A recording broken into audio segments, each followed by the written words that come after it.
오늘은 교회 절기로 대강절, 대림절 첫 번째 주일을 맞이합니다. 대림절은 예수님의 첫 번째 오심, 성탄, 크리스마스와 또 예수님의 죽으심과 그의 부활과 그리고 다시 이 땅에 오셔서 회복시켜 주시고 구원의 완성을 이루시고 그 놀라운 은혜 가운데 참 소망과 기쁨을 기대하는 그러한 절기가 오늘부터 12월 24일까지 시작됩니다.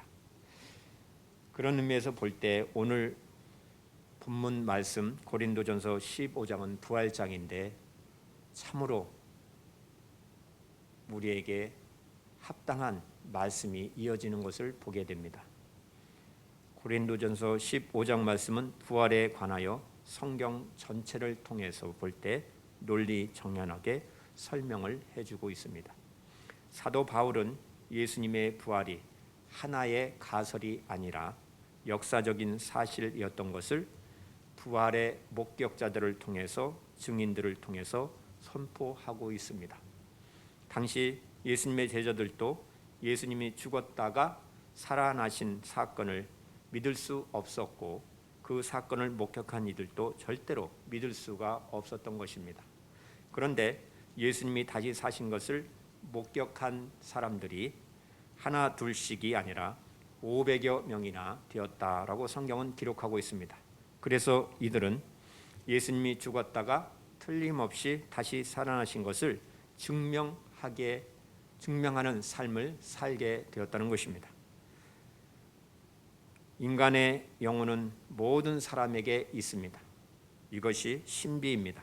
그런데 사람은 한 번 죽으면 다시 살 수가 없습니다. 이 세상에서 이미 한 번 산 것을 바꿀 수가 없는 것입니다. 한 번 인생을 사는 것입니다. 그래서 하나님을 믿든지 하나님을 믿지 않든지 사람이 죽으면 이 세상보다 더 나은 세상, 더 좋은 세상에 가서 살라라고 말하는 사람들이 있습니다. 예수님은 생전에 놀라운 말씀을 하셨습니다. 누구든지 나를 믿는 자는 영원히 살겠고 라고 말씀하셨습니다. 그리고 예수님은 그것을 위해서 자신이 죽은 지 사흘 만에 다시 살아날 것이라고 분명히 말씀하셨습니다. 그런데 예수님의 제자들이나 주변 사람들이 이 말씀을, 예수님의 말씀을 아무도 믿는 사람들이 없었던 것입니다. 그렇지만 성경은 성경대로 예수님이 죽으시고 성경대로 다시 사신 그 사실을 말씀하고 있는 것입니다. 예수님은 분명히 성경대로 죽은 자 가운데서 사흘 만에 다시 사셨습니다. 이것은 우리에게 매우 중요한 말씀인 것입니다. 왜냐하면 우리는 예수님의 모든 말씀을 믿든지 그 말씀을 다 부정하든지 해야 하기 때문인 것입니다. 그래서 우리는 매우 중요한 한 가지를 결정해야 합니다. 모든 사람은 반드시 죽지만 다시 살아날 수 있다는 것을 믿는 것입니다. 아니면 사람이 죽으면 모든 것이 끝이다. 이 둘 중에 하나를 확실히 믿고 인정해야만 하기 때문인 것입니다. 고린도전서 1장서부터 14장까지 사도 바울은 고린도 교회 성도들에게 진정한 그리스도인이라면 다투지 말고 겸손히 서로를 섬기면서 서로 사랑하면 교회 공동체의 가정 공동체의 유익을 위하여 절제하고 질서를 지키고 그러한 삶을 살 수 있다라고 계속적으로 교훈하였습니다. 이러한 삶이야말로 그 사람이 가장 진정한 구원받은 사람이다라는 것을 증거하였고 그러한 가정 공동체, 교회 공동체가 진정한 하나님이 기뻐하시는 공동체요 교회라고 주장을 하였습니다. 오늘 본문 말씀을 통해서 우리들이 가장 관심을 가져야 할 문제는 우리가 어떻게 인생을 살아야 할까? 무엇을 위해서 우리 인생을 살아야 할까? 이 두 가지 사실을 깊이 생각해 보아야 합니다. 사람들은 말합니다. 이 세상에서 성공해야 사람들에게 인정을 받고 또 돈을 벌 수 있다고 말합니다. 이 세상에서 사람들에게 인정을 받지 못한다면 직장도 얻지 못하고 돈을 벌 수도 없고 행복할 수도 없다고 말합니다. 그런데 성경은 우리 인간의 삶이 이 세상에서 다 이루는 것이 아니라 끝이 아니라 또다시 살게 된다라고 가르치고 있다는 것입니다. 오히려 이 세상에서 사는 것은 미래를 위해서 살게 될 훈련에 불과한 것이라고 성경은 가르쳐주고 있는 것입니다. 사도 바울은 고린도 교회 성도들에게 부활이 있다면 어떻게 인생을 살아야 하는지 구체적으로 설명해 주고 있는 것입니다. 그 이유가 무엇입니까? 당시 고린도는 그리스 땅에 속해 있었습니다. 당시 그리스 사람들은 플라톤이나 소크라테스 철학의 영향을 많이 받았습니다. 그리스 철학자들은 사람들을 가르치면서 인간의 영혼은 고상하고 차원이 높은 데 비해서 인간의 육체는 차원이 낮고 질이 떨어진다라고 가르쳤던 것입니다. 그리스 철학자들은 인간의 육체는 영혼의 감옥이다라고 가르쳤던 것입니다. 그래서 그리스 철학을 배운 사람들은 하나님의 아들이 육체로 이 세상에 온 것을 성육신한 것을 도저히 인정할 수 없었던 것입니다. 더욱이 그들은 하나님의 아들이 죽었다가 예수님이 죽었다가 육체로 다시 사셨다 부활을 도저히 믿을 수가 없었던 것입니다. 고린도 교회 성도들도 주님이 육체로 부활했다는 것을 믿을 수 없었던 것입니다. 그래서 고린도 교회 성도들 가운데 본문을 읽지 않았지만 12절을 보면 어찌하여 죽은 자 가운데서 부활이 없다 하느냐라고 주장하는 사람들이 나타나게 되었던 것입니다. 사도 바울은 주님의 부활을 독립적인 사건으로 보지 아니하고 복음의 열매로 보고 있다는 것입니다. 쉽게 말하면 예수님의 십자가상에서 죽으심이 영혼의 씨가 심는 것이라면 예수님의 부활은 영혼의 열매를 거두는 것과 같은 것입니다. 그래서 이러한 삶을 살려면 반드시 올바른 복음을 알아야 한다라고 말씀하고 있습니다. 1절 말씀을 보시면 형제들아 내가 너에게 전한 복음을 너에게 알게 하노니 이는 너희가 받은 것이요 또 그 가운데 선 것이라 라고 말씀합니다. 여기서 사도는 부활의 진정성을 증거하고 있습니다. 내가 너에게 전한 복음이 주 예수님의 부활로 시작한다는 것입니다. 이 복음은 너희가 받은 것이요 또 그 가운데 선 것이라고 말씀하고 있습니다. 사도 바울은 고린도 지역에 가서 복음을 전해 주었습니다. 그래서 그들이 받을 복음을 이야기하는 것이고 그 가운데에서 선 것이라고 말하는 것입니다. 즉 복음을 믿었다는 것입니다. 그렇다면 바울이 전해준 복음의 내용이 무엇인가요? 그들이 무엇을 믿었습니까? 그 내용이 본문 3절부터 7절에서 사도 바울은 복음을 명확하게 설명을 해주고 있는 것입니다. 3절 말씀을 보십시오. 내가 받은 것을 먼저 너에게 전하였노니 이는 성경대로 그리스도께서 우리 죄를 위하여 죽으셨다는 것과 또 4절에 장사 지낸 바 되셨다가 성경대로 사흘 만에 살아나셨다는 것과 또 제자들과 예수님을 따르던 500명 형제들에게 나타나셨다는 것을 말씀하고 있습니다. 바울은 예수님의 부활을 증거하기에 앞서서 먼저 예수님의 죽으심을 증거하고 있는 것을 보게 됩니다. 그리스도께서 왜 죽어야만 했는가? 죽음의 당위성을 우리의 죄를 위하여 그리스도께서 대신 죽으셨다라고 증언하고 있습니다. 그런데 죽음이 끝이 아니라고 말씀합니다. 4절에서 장사 지낸 바 되셨다가 성경대로 사흘 만에 살아나셨다라고 말씀하고 있습니다. 이는 로마서 6장 23절에서 죄의 싹은 사망이라고 말씀하시면서 히브리서 9장 22절에 피 흘림이 없은즉 사함이 없다라고 말씀하고 있는 것입니다. 그러므로 우리의 죄는 예수님의 죽으심으로 해결된다라고 말씀하고 있습니다. 그렇다면 다시 사심이 어떤 의미인가요? 네 가지를 우리들에게 설명해 주고 있습니다. 첫 번째, 예수가 하나님의 아들 그리스도이심이 입증되었다라고 말씀하고 있습니다. 로마서 1장 4절을 보시면 성결의 영으로 죽은 자들 가운데에서 부활하사 능력으로 하나님의 아들로 선포되셨으니 곧 우리 주 예수 그리스도시라 라고 말씀하고 있습니다. 이 말씀은 주님이 부활하심으로 비로소 하나님의 아들이 되셨다라는 뜻이 아니라 주님이 부활하심으로써 하나님의 아들이심이 입증되었다라는 뜻인 것입니다. 두 번째는요, 우리의 죄가 다 해결되었다라는 것을 증거하고 있습니다. 로마서 4장 25절을 보시면 이 예수를 하나님이 그의 피로써 믿음으로 말미암는 화목제물로 세우셨으니 이는 하나님께서 길이 참으시는 중에 전에 지은 죄를 관가하심으로 자기의 의로우심을 나타내려 하심이라 라고 말씀하고 있습니다.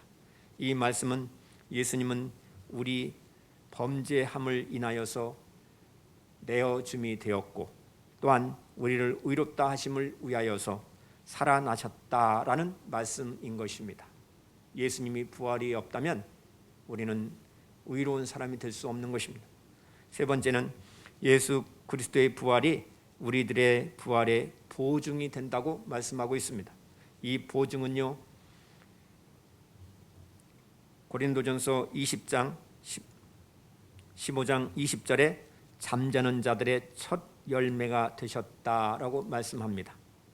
네 번째는 사망 권세를 잡은 사탄을 이기셨다라는 것을 증거하고 있습니다. 히브리서 2장 14절부터 15절을 보시면 자녀들은 혈과 육에 속하였음에 그도 또한 같은 모양으로 혈과 육을 함께 지니심은 죽음을 통하여 죽음의 세력을 잡는 자 곧 마귀를 멸하시며 또 죽기를 무서워함으로 한평생 매여 종로로 타는 자를 모든 자들을 놓아주려 하심이라 라고 말씀하고 있습니다. 하나님의 아들은 본질적으로 혈과 육이 아니지만 사람을 구원하기 위하여 그 본성 혈과 육을 취한 것이다 라고 말씀하고 있습니다. 이것이 성육신의 궁극적인 목적인 것입니다. 다시 말해서 예수님은 우리의 구원을 위해서 이 땅에 오셨고 십자가상에서 죽으셨다라고 말씀합니다. 그 죽으심은 부활을 통해서 사망 권세를 정복해 주셨으므로 구원받은 모든 그리스도인들에 대한 사단의 그 힘을 무력화시켜 주셨다라고 말씀하시는 것입니다. 이것이 바로 사도 바울이 전한 복음의 내용이었습니다. 그리스도께서 다시 사심 또 부활의 의미를 말씀하고 있는 것입니다. 그런데 매우 중요한 것이 또 있습니다. 주님께서 죽으시고 다시 사심이 바로 성경대로 되어졌다라는 사실입니다. 그러므로 십자가의 도는 비밀 가운데 하나님의 지혜를 말씀하고 있는 것입니다. 십자가의 도는 하나님의 뜻과 계획 중에 되어진 일이라고 말씀하고 있는 것입니다. 그래서 사도 바울은 로마서 1장 2절에서 이렇게 말씀합니다. 이 복음은 하나님이 선지자들을 통하여 그의 아들에 관하여 성경에 미리 약속하신 것이다 라고 증언하고 있습니다. 이것이 고린도 교회 성도들이 받은 복음이요 믿음에 서 있는 그 믿음이라고 말씀하고 있는 것입니다. 그 중에 대다수는 고린도 전서가 쓰여질 당시에 살아 있었다고 말씀하고 있습니다. 이보다 더 분명한 부활의 증거가 어디 있겠습니까? 한마디로 복음은 예수 그리스도의 십자가와 부활인 것입니다. 누구나 예수님의 십자가와 부활을 분명히 믿는 사람은 다 구원을 받는다고 말씀하고 있습니다.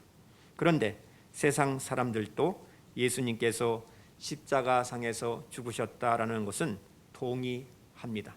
그러나 예수님이 부활하셨다는 것에 대해서는 동의하지 않습니다. 그런 점에서 기독교 신앙의 독특함은 생명은 예수님의 부활에 있다라는 것입니다. 만일 예수님의 부활이 사실이 아니라면 예수님은 우리의 구세주가 될 수 없고 십자가가 우리를 구원할 능력이 될 수 없는 것입니다.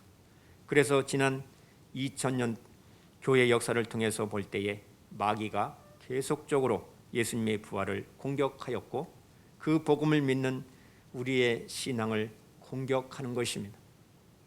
부활 신앙을 가진 성도들을 핍박을 하고 이론으로만 부활을 생각하게 하고 신비주의로 미혹하고 있는 것입니다. 그러나 예수님의 부활이 거짓임을 증명하려던 많은 사람들이 오히려 부활의 증인이 된 경우가 얼마나 많은지 모릅니다. 확인하면 할수록 정말로 놀라움을 금할 수가 없습니다. 그래서 예수님의 부활을 인정하고 믿게 된 것입니다.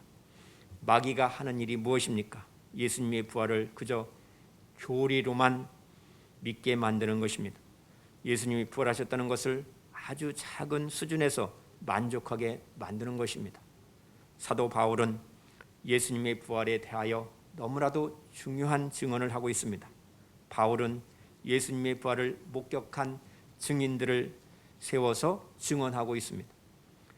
먼저 게바에게 보이시고 그 후에 12 제자에게 보이시고 그 후에 500여 형제에게 보이셨다라고 말씀하고 있습니다.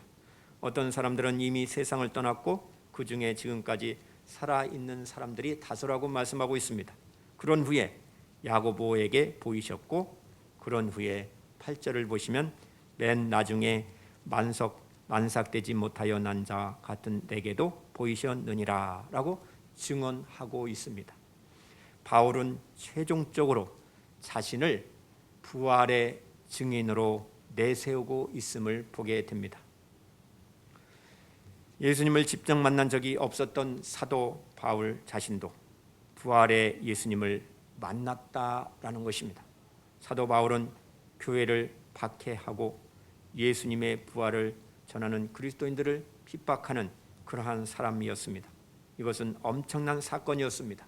9절을 보시면 나는 사도 중에 가장 작은 자라 나는 하나님의 교회를 박해하였으므로 사도라 칭함받기를 감당하지 못할 자니라고 스스로 고백하고 있습니다. 이 고백은 굉장히 용기가 필요한 고백인 것입니다. 바울 자신의 아픈 과거를 다 드러내고 있는 것입니다. 그는 오직 예수 그리스도의 부활의 진실성을 증거하기 위해서 자신의 모든 과거를 다 들춰내면서 예수님의 부활을 증거하고 있다는 것을 우리는 눈여겨보아야 하는 것입니다. 이 점이 10절에서 내가 나된 것은 하나님의 은혜로 된 것이니 내게 주신 그의 은혜가 헛되지 아니하여 내가 모든 사도보다 더 많이 수고하였으나 내가 한 것이 아니요 오직 나와 함께 하신 하나님의 은혜로다 라고 바울은 고백하고 있습니다. 사울이 바울 되기 전에 그는 해방자였습니다. 핍박자였습니다. 폭행자였습니다. 그런 그가 부활하신 예수님을 만난 후에 사도가 되었고 그리하여서 내가 모든 사도보다 더 많이 수고할 수 있었던 것은 강권적으로 하나님의 은혜로 된 것이라고 밝히고 있는 것입니다. 나와 함께 하신 하나님의 그 은혜를 거듭거듭 강조하고 있는 것입니다.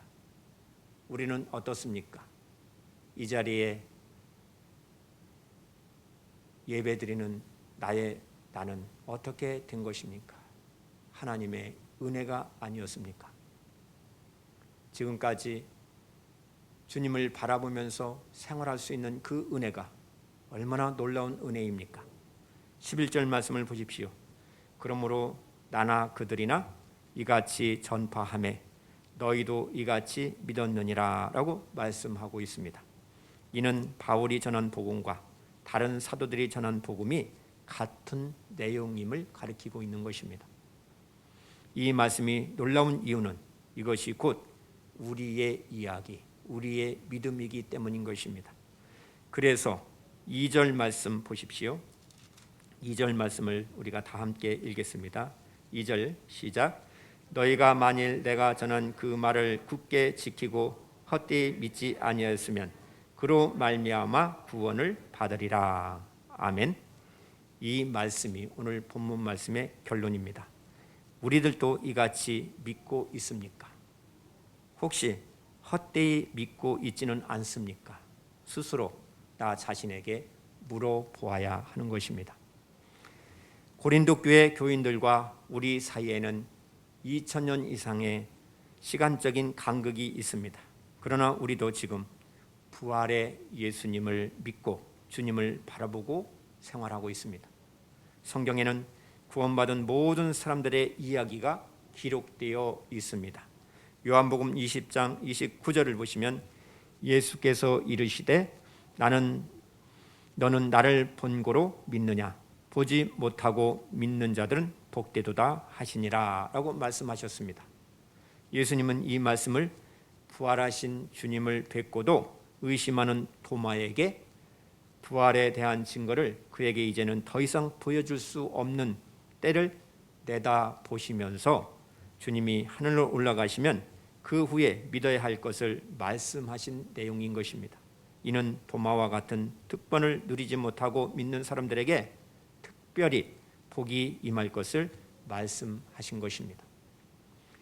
베드로전서 1장 8절을 보시면 예수를 너희가 보지 못하였으나 사랑하는도다. 이제도 보지 못하나 믿고 말할 수 없는 영광스러운 즐거움으로 기뻐하니 라고 말씀합니다. 여기 언급된 보지 못하고 믿는 자라고 하였습니다. 사랑하는 자라고 하였습니다. 누구를 가리키는 것입니까? 바로 우리들인 것입니다. 부활의 주님을 바라보는 것은 주님이 남기신 말씀을 기억하거나 주님의 생애를 되새기며 교훈을 받으라는 말이 결코 아닌 것입니다. 예수님은 부활하셔서 하늘로 올라가셨지만 하나님 보좌 우편에 앉으셨습니다. 재림하실 때 공중에서 천사들과 함께 임하실 것이라고 성경에 기록되어 있습니다. 그러나 지금 부활의 주님은 성령으로 모든 믿는 자들 안에 거해 주십니다. 우리 심령 가운데 내주해 주신 것입니다. 고린도후서 13장 5절을 보시면 너희는 믿음 안에 있는가? 너희 자신을 시험하고 너희 자신을 확증하라. 예수 그리스도께서 너희 안에 계신 줄을 너희가 스스로 알지 못하느냐? 그렇지 않으면 너희는 버림받은 자니라 라고 말씀한 것을 우리는 기억해야 합니다. 사도 바울은 부활하여 영화롭게 되신 그리스도의 그 놀라운 능력을 목격하였고 그 능력을 체험한 후에 고린도 지역에 가서 복음을 증거하였던 것입니다. 만약 예수님의 부활을 믿지 못하는 자는 참된 구원의 믿음이 없다는 것을 바로 버림받은 자라고 이렇게 표현을 하고 있는 것을 보게 됩니다. 부활신앙은 단지 예수님이 역사적으로 분명히 부활하셨음을 믿는 것이 아닌 것입니다. 부활하신 예수님이 내 심령 가운데 내 마음 가운데 함께 하여 주셨다, 임재하신다라는 사실입니다. 우리가 생활하는 가운데 내 마음 가운데 예수님이 함께 임하신 것입니다. 이 사실을 믿고 인생을 사는 사람은 결코 실패하지 않습니다. 세상으로 나아가지 않습니다. 주님을 바라보고 주님께서 나를 통하여서 무엇을 하고 하실까 생각하면서 내가 가정을 위해서 또 형제 자매들을 위해서 교회 성도들을 위해서 사회를 위해서 나라를 위해서 무슨 일을 할 것인가 깊이 생각하고 나 자신만이 아니라 다른 사람에게 유익을 줄 수 있는 것이 무엇인지를 깊이 생각하고 기도하면서 하나님의 뜻을 구하게 되는 것입니다. 부활신앙을 가지면 사랑하게 됩니다. 부활신앙을 가지면 화합하게 되는 것입니다. 더욱더 겸손하게 되고 평화의 복음을 증거하여 생명을 살리게 되는 것입니다. 그리고 가정 공동체의 교회 공동체의 유익을 위하여서 절제하고 또 질서를 지키고 그러한 삶을 살기 위해서 부단히 노력하게 되는 것입니다. 이러한 은혜가 저와 여러분들에게 있기를 주님의 이름으로 축원합니다.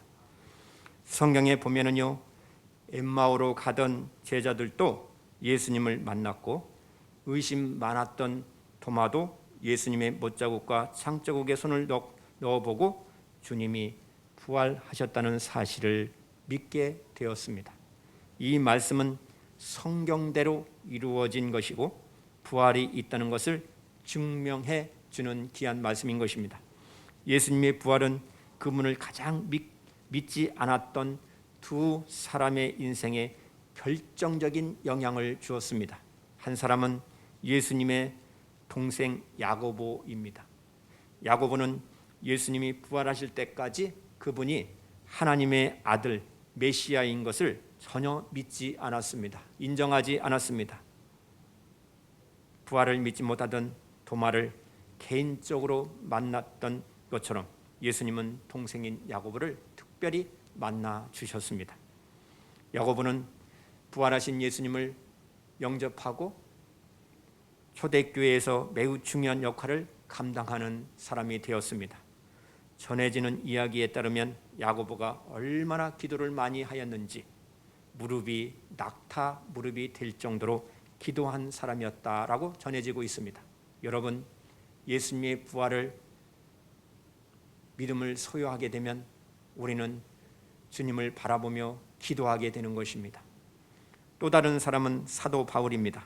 그가 그리스도인들을 잡아 죽이기 위해서 다메섹으로 가다가 부활하신 예수님을 만났습니다. 부활하신 예수님이 그를 만나 주신 것입니다. 바울이 깨닫게 된 유일한 진리는 오직 예수님이 부활하여 살아 계신다라는 사실이었습니다. 바울은 부활하신 예수님을 믿는 그 믿음에서부터 인생을 다시 시작하게 되었던 것입니다. 그래서 그는 내가 나된 것은 하나님의 은혜로 된 것이라고 고백하였던 것입니다. 사도 바울은 너무나도 겸손한 사람으로 변화되었습니다. 그는 진심으로 감사하는 사람으로 변화되었습니다. 이것이 사도 바울이 부활의 주님을 만나고 변화된 삶의 모습이었던 것입니다. 겸손한 사도로 인생을 시작을 하게 된 것입니다. 그리고 생명을 다하여 복음을 증거하게 되었던 것입니다. 그 사람 안에 무엇이 가득한지 그 사람이 말하는 것을 보면은 대략 알 수가 있습니다. 사람은 마음 중심 가운데 무엇이 충만한지에 따라서 말을 하게 되는 것입니다. 물질 욕심이 충만한 사람은 돈 버는 이야기에 집중되어 있습니다. 권력 욕에 충만한 사람은요, 정치 이야기에 집중되어 있습니다. 이 사람이 어떻고 저 사람이 어떻고 내가 만약에 그런 자리에 있다면 이런 일을 할 텐데. 또 정욕에 충만한 사람은 세상 즐거움과 세상 성공에 그리고 세상에서 즐겁게 노는 일에 신이 나게 마련인 것입니다. 예수님은 성경의 권위를 되살려 놓으셨습니다. 우리는 예수님이 이루어 놓으신 그 부활의 축복에 참여한 성도가 되었다는 사실을 우리는 감사해야 합니다. 사도 바울이 누린 가장 큰 은혜가 무엇입니까? 나와 함께 하신 하나님의 은혜다라고 고백한 것입니다. 부활하신 주님과 항상 함께 동행한 그 은혜였던 것입니다. 부활의 주님과 동행하는 사람의 고백에 대한 말씀이 갈라디아서 2장 20절 말씀입니다. 내가 그리스도와 함께 십자가에 못 박혔나니 그런즉 이제는 내가 사는 것이 아니요 오직 내 안에 그리스도께서 사시는 것이라. 이제 내가 육체 가운데 사는 것은 나를 사랑하사 나를 위하여 자기 자신을 버리신 하나님의 아들을 믿는 믿음 안에서 사는 것이라 라고 말씀하고 있습니다. 이 말씀은 저와 여러분들에게 오늘 마지막 시대를 살아가는 믿음의 말씀인 것입니다. 이 약속이 사도 바울에게 그대로 이루어졌음을 보게 됩니다. 우리들도 마찬가지입니다. 부활의 주님과 동행하는 그 은혜를 우리 모두가 다 받았고 또 누리고 있는 것입니다. 주님과 동행하면 좋은 일만 있을까요? 그렇지 않습니다. 힘든 일도 있고 어려운 일도 있습니다. 슬픈 순간도 있을 수 있습니다. 아직 우리는 하나님 나라 완전한 천국에 사는 것이 아니기 때문인 것입니다. 그런데 어떻게 주님과 동행하는 것이 은혜라고 고백할 수 있을까요? 왜냐하면 고생스러운 때도 슬픈 때도 낙심할 때도 부활의 주님과 함께 할 것이기 때문인 것입니다. 이 믿음이 있기 때문에 우리의 고난의 여정이 오히려 유익이 된다라는 사실인 것입니다. 사랑하는 성도 여러분, 삶 가운데 부활의 주님과 동행하는 믿음으로 살아보시기를 바랍니다. 우리들의 삶 속에서 상황과 형편이 어떠한지 우리의 모든 형편을 다 아시는 주님, 부활의 주님을 날마다 바라보시면서 사는 믿음으로 나아가시기를 바랍니다. 가정에서도 교회에서도 직장에서도 삶의 현장에서도 부활의 주님을 바라보시면서 주님과 동행하며 사는 것이 우리의 신앙 생활인 것입니다.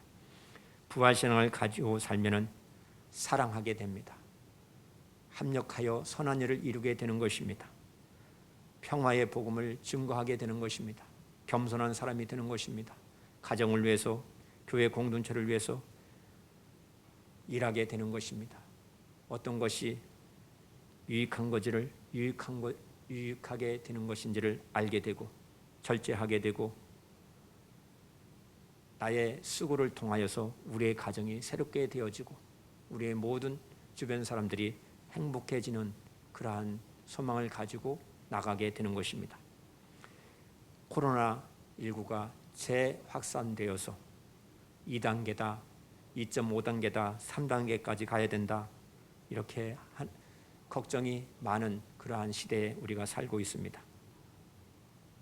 어떻게 살까? 앞으로 어떻게 될까? 걱정이 많을 수밖에 없습니다. 그러나 주님은 말씀하십니다. 걱정하지 말라. 모든 것을 주님께 맡기라 라고 말씀하십니다. 여러분, 내가 어떻게 하면 부활의 주님이 기뻐하실까? 주님이 기뻐하실 그 생각만 하며 사는 성도들이 되시기를 바랍니다. 우리의 모든 문제를 주님께 다 맡기고 하나님, 나의 길을 선한 길로 인도하여 주시옵소서. 저를 통하여 하나님의 영광이 드러나게 하옵소서. 그러한 기도로 겸손한 모습으로 생활하는 저와 여러분 되시기를 바랍니다. 이런 생각만 하며 사는 성도들이 되시기를 바랍니다. 그러면 주님이 우리의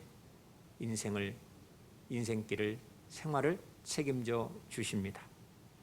선한 길로 인도해 주시고 안전한 길로 인도해 주실 줄 믿습니다. 우리가 부활의 주님만 붙잡고 살게 되면 사도 바울처럼 오직 하나님의 은혜로 오늘 하루도 시작하였는데 하루도 만족한 가운데 하나님의 은혜 가운데 살게 되었습니다 라고 기도로 마무리하게 될 것입니다. 또한 우리가 부활할 때 우리 몸으로 부활할 때 예수님처럼 부활할 때 아름다운 예복을 입고 주님 앞에 설 그날을 소망하며 살게 될 것입니다. 그때를 위해서 우리가 우리에게 주신 귀한 사명을 믿음으로 잘 감당하여 평화의 복음을 증거하고 생명을 살리는 복된 성도들이 다 되시고 승리하시기를 주의 이름으로 축복합니다. 기도합니다.